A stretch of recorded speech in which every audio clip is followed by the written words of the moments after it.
Hello students, आज हम लोग पढ़ेंगे स्पोकन इंग्लिश के बारे में।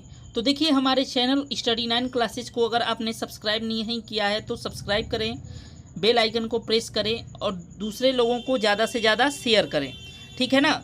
तो देखिए, हमने पिछले 2 वीडियोज़ में आपको सिंपल प्रेजेंट और सिंपल पास्ट के बारे में पढ़ा रखा है और इस वीडियो में हम सिंपल फ्यूचर के बारे में पढ़ेंगे। तो देखिए, सिंपल फ्यूचर के अंत में क्या आता है, तो गा गे गी, इससे हम पहचान जाएंगे कि ये सिंपल फ्यूचर है, ठीक है ना। तो देखिए, इसका रूल क्या है, सिंपल सेंटेंसेज के फ्यूचर में आई और वी के साथ हम क्या लगाते हैं, तो शैल बी, ठीक है ना। जो हम हेल्पिंग वर्ब लगाएंगे वो होगा शैल बी, और बाकी सभी के साथ यानी कि बाकी सभी सब्जेक्ट के साथ हम क्या लगाएंगे, तो विल भी लगाएंगे। ध्यान रहे, केवल आई और वी के साथ शैल भी लगता है, ठीक है ना। बाकी सभी के साथ क्या लगता है, तो विल भी लगता है। आइए स्ट्रक्चर के अकॉर्डिंग इसको देखते हैं। तो देखिए, सबसे पहले रहेगा सब्जेक्ट, फिर रहेगा विल शैल, फिर बी ऑब्जेक्ट अदर वर्ड, यानी कि विल बी या शैल बी, दोनों में से कोई एक रहेगा। तो देखिएगा, यहाँ पहला सेंटेंस दिया है, मैं तैयार रहूँगा, तो गा आया है तो हम जान जाएंगे सिंपल प्रेजेंट है, सेंटेंस है, ठीक है ना।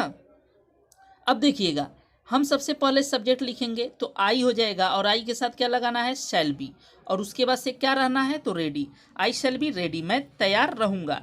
तुम डॉक्टर बनोगे, तुम डॉक्टर बनोगे, तो हो जाएगा यू, और यू के साथ क्या रहेगा, will be A doctor, you will be A doctor. देखिए, हिंदी में हम ए एक नहीं लिखे हैं, फिर भी यहाँ ए लगाए हैं, क्योंकि काउंटेबल नाउन के साथ हम क्या लगाते हैं, ए एन लगाते हैं। उसके बाद से लिखा है, मैं अमीर रहूँगा, मैं अमीर रहूँगा, तो हो जाएगा आई, और आई के साथ क्या लगता है, तो shall be rich, I shall be rich. सब कुछ स्ट्रक्चर के अकॉर्डिंग ही होता है, आप लोग इसको ध्यान दें। फिर है राधा गरीब रहेगी, तो सबसे पहले राधा, और इसके साथ क्या लगेगा, विल बी, क्योंकि केवल आई और वी के साथ शैल बी लगता है, बाकी सभी के साथ विल बी, तो Radha will be poor, Radha गरीब रहेगी। चलिए आगे बढ़ते हैं, आगे देखते हैं। लिखा है, वे लोग डॉक्टर बनेंगे, तो हो जाएगा they will be A doctor. तुम उपस्थित रहोगे, तो यू विल बी प्रेजेंट, ठीक है ना। राम स्वस्थ रहेगा, तो राम विल बी हेल्दी। लड़के बीमार होंगे, तो हो जाएगा the boys will be ill, ठीक है ना। यहाँ पे आप इसको सिंगुलर और प्लूरल सब्जेक्ट से तुलना ना करें, क्योंकि हमने आपको पहले ही बता दिया है कि आई और वी के साथ केवल शैल भी लगेगा और बाकी सभी के साथ विल भी लगेगा। तो देखिए, फिर लिखा है, तुम खिलाड़ी बनोगे, तुम खिलाड़ी बनोगे, तो हो जाएगा you will be A player, तुम खिलाड़ी बनोगे। चलिए आगे बढ़ते हैं। देखिए, लिखा है, मैं नेता बनूंगा, तो हो जाएगा आई, और आई के साथ क्या लगता है, shall be a leader. Radhika अनुपस्थित रहेगी, तो हो जाएगा राधिका विल बी अब्सेंट। उसी तरह से अगला सेंटेंस है, हम लोग महान आदमी बनेंगे, तो वी और वी के साथ क्या रहता है, शैल बी, तो we shall be a great man, ठीक है ना। चलिए अब इसके निगेटिव सेंटेंसेज को भी देख लेते हैं। तो देखिएगा, निगेटिव का स्ट्रक्चर है, सब्जेक्ट रहेगा, फिर विल शैल, फिर नॉट, और यहाँ पे बी भी रहेगा, बी छूट गया है, ठीक है ना, बी रहेगा। तो देखिएगा, सब्जेक्ट विल शैल, फिर नॉट, फिर बी रहेगा। तो देखिएगा, यहाँ पे है, हम लोग व्यस्त नहीं रहेंगे, तो हो जाएगा वी शैल, और शैल के बाद तुरंत हम नॉट लगा देंगे और उसके बाद से बी आएगा, ठीक है ना। इस बात को आप लोग ध्यान दें। तो we shall not be busy, हम लोग व्यस्त नहीं रहेंगे। वीणा अभिनेता नहीं बनेगी, ठीक है ना। तो देखिएगा, Veena will not be an actress, ठीक है ना। ध्यान दीजिएगा, हम हमेशा विल सेल के बाद ही नॉट को रखेंगे और उसके बाद बी को रखेंगे। फिर है, मोहन दोषी नहीं रहेगा, तो हो जाएगा Mohan will not be guilty, Mohan दोषी नहीं रहेगा। इसी तरह से है, अमीर लोग सदा अमीर नहीं रहेंगे, तो हो जाएगा रिच पीपल, यानी कि अमीर लोग, पूरा सब्जेक्ट क्या है, रिच पीपल। अमीर लोग will not always be rich, हमेशा धनी नहीं रहेंगे, सदा का मतलब होता है हमेशा। चलिए अगला सेंटेंस देखते हैं।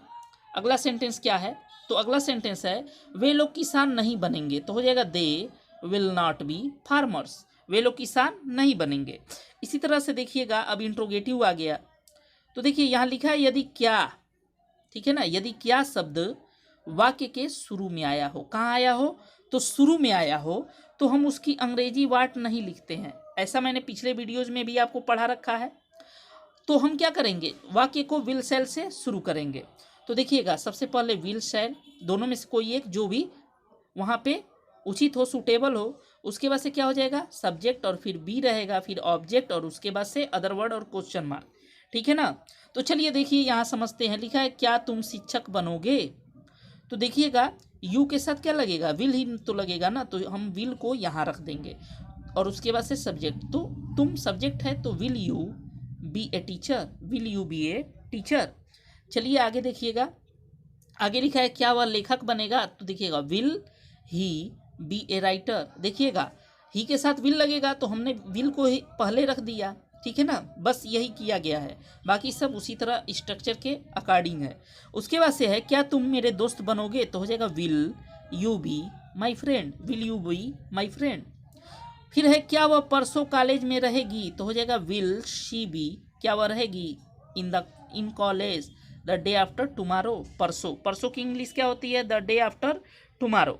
ठीक है ना। आगे देखिएगा, आगे है क्या आप जीवन भर विनम्र रहेंगे, तो हो जाएगा will you be polite for a life time, क्या आप जीवन भर विनम्र रहेंगे।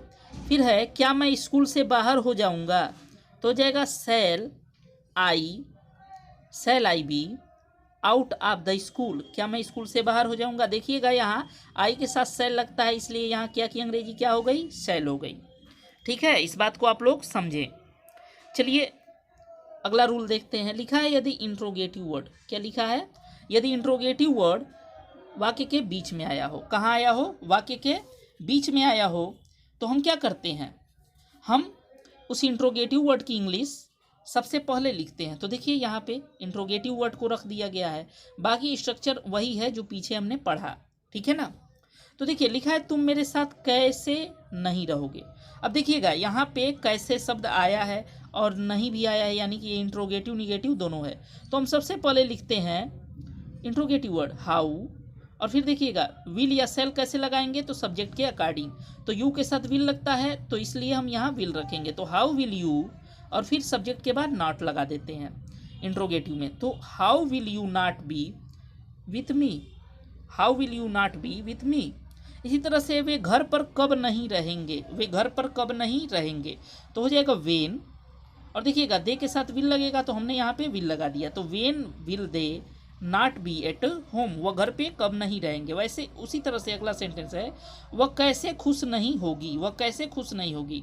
तो सबसे पहले कैसे की इंग्लिश हम लिखेंगे हाउ, फिर रहेगा सी के साथ क्या लगेगा विल, तो हाउ विल सी, और उसके बाद से not be happy, how will she not be happy. ठीक है ना, ध्यान दीजिएगा। है मैं पार्टी में क्यों नहीं रहूँगा, मैं पार्टी में क्यों नहीं रहूँगा, तो हो जाएगा why shall I not be at the party, मैं पार्टी में क्यों नहीं रहूँगा। क्योंकि देखिए यहाँ शैल लगाया, क्योंकि यहाँ आई है और आई के साथ शैल लगता है। इसी तरह से है आप कनाडा में कहाँ रहेंगे, आप कनाडा में कहाँ रहेंगे, तो देखिएगा कहाँ की इंग्लिश सबसे पहले वेयर हो जाएगी, और यू के साथ विल लगता है तो यहाँ हम विल लगा देंगे, तो where will you be in Canada. मैं इस घर में अकेले कैसे रहूँगा, तो हो जाएगा how shall I be alone in this house. आप यहाँ कब पहुँचोगे, तो हो जाएगा when will you be here, आप यहाँ कब होगे या पहुँचोगे। इसी तरह से अगला सेंटेंस देखिएगा, अगला सेंटेंस है कि हम विदेश, वह विदेश में क्यों रहेगा, तो why will she be abroad, abroad means विदेश होता है। ठीक है ना। तो आपको ये वीडियो अच्छा लगा होगा, थोड़ा मैंने जल्दी जल्दी पढ़ाया इसको। इसके बाद से इस तीनों वीडियोस पर, जैसे सिंपल प्रेजेंट, सिंपल पास्ट और सिंपल फ्यूचर पर आप लोगों को ढेर सारे यूजेस देखने को मिलेंगे। तो मैं आशा करता हूं कि इन तीनों वीडियोस को आप लोग अच्छे से समझ लें, और ये बहुत ही सिंपल होता है, किसी भी बच्चे को अच्छे से समझ में आ जाएगा। और इसके बाद से जो वीडियोस आपको मिलेगा उसमें आप पाएंगे कि बहुत सारे रूल्स जो अभी तक आप लोगों ने नहीं पढ़ा था वो सब आपको दिए जाएंगे, प्रोवाइड कराए जाएंगे। तो आज के लिए इतना ही, मिलते हैं अगले वीडियो में एक नए रूल के साथ। धन्यवाद।